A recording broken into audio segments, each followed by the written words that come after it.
নির্বাচনের মাত্র 3 দিন আগে তড়িঘড়ি করে এই চুক্তি সম্পন্ন করা হয়।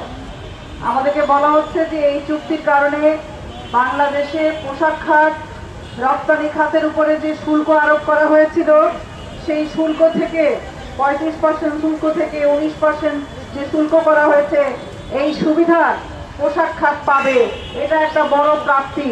কিন্তু আমরা প্রত্যেকেই জানি যে ট্রাম্পের যে শুল্ক নীতি সেটি আদালতের মধ্য দিয়ে সেই শুল্ক প্রদান করার যে নীতি সেটি বাতিল করা হয়। ফলে অন্যান্য দেশ থেকে 10 থেকে 15% শুল্ক তারা এখন আদায় করতে পারবে এবং বাংলাদেশে সেটা 19%।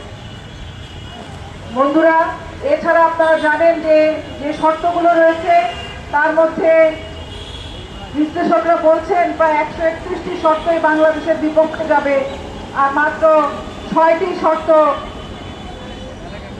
বাংলাদেশের জন্য এই শর্তগুলো একটা ক্ষতির দিক নিয়ে আসবে।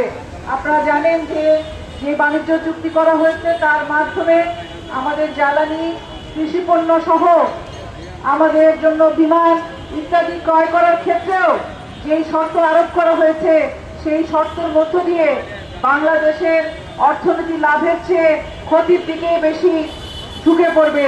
সেই জায়গা থেকে সারা দেশে এই চুক্তির বিষয়ে সরকারের দৃষ্টি আকর্ষণ করা হয়েছে।